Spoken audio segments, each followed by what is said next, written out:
Now, let's review proper procedures for flashing in valleys. Valleys are one of the areas that true professionals take their time in doing right. The average valley gets loaded up with almost a small river and rain and become really backed up with ice and snow in your colder areas. There are three methods for installing valleys: the open, woven, and close-cut methods. First, we'll look at the woven valley.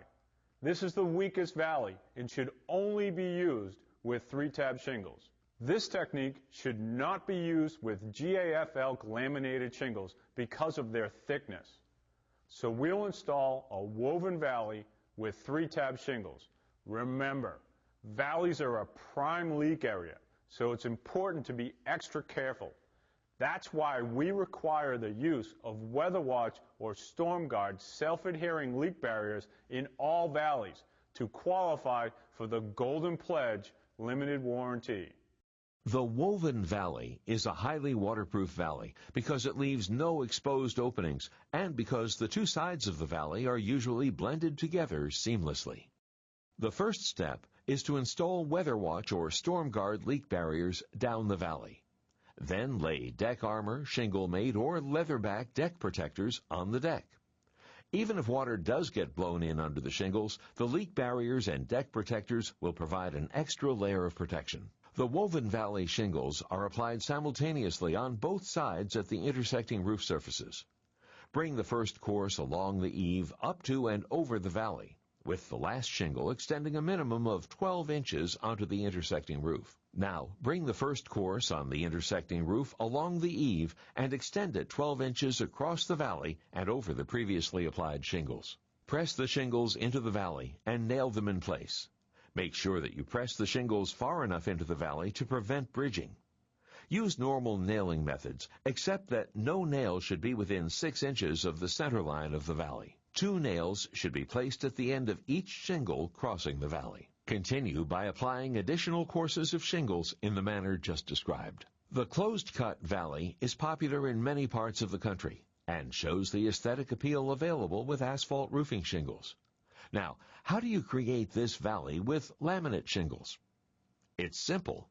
First, lay Weather Watch or Storm Guard deck protector in the valley. Bring the first course of shingles along the eave and across the valley onto the roof plane that has the lower slope or lesser height. Starting on this side allows the largest volume of water to come over the cut and not into the cut. The first course is the only course that is woven with the intersecting roof surfaces. Now, apply shingles, assuring that you extend at least 12 inches past the intersecting roof. Don't make a joint in the valley.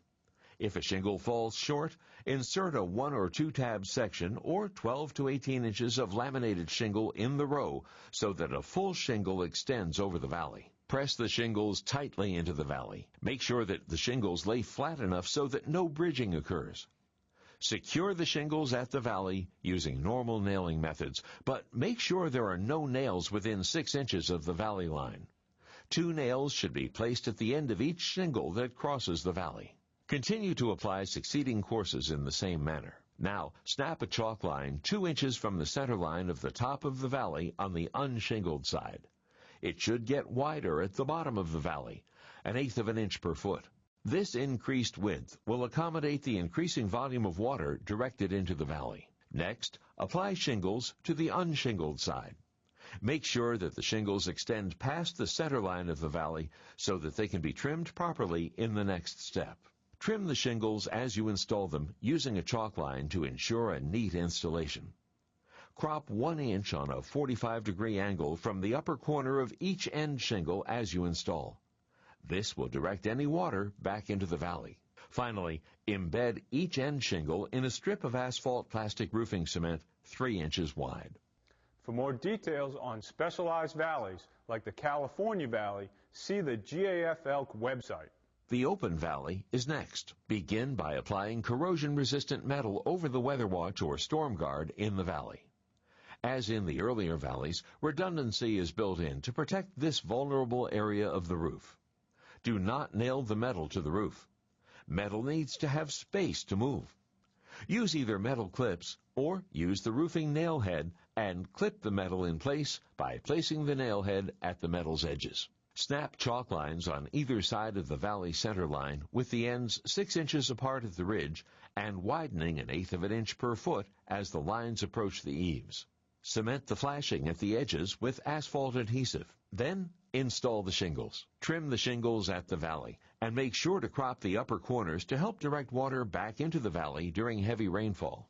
Finish by applying asphalt cement under the shingles at the valley. An open California valley, where a row of shingles is placed parallel up both sides of the open valley, is accepted only on Timberline Series shingle installations, but it is not a preferred valley construction.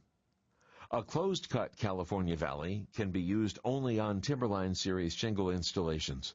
This is where a row of shingles is placed up one side of the closed-cut valley. California valleys must only be used on roofs with slopes greater than 4 in 12. See www.gaf.com for details. Closed-cut valleys can be used with any GAF Elk Timberline Series laminated shingles on Golden Pledge installations with slopes greater than 4 in 12. Open California valleys are not acceptable on Golden Pledge installations.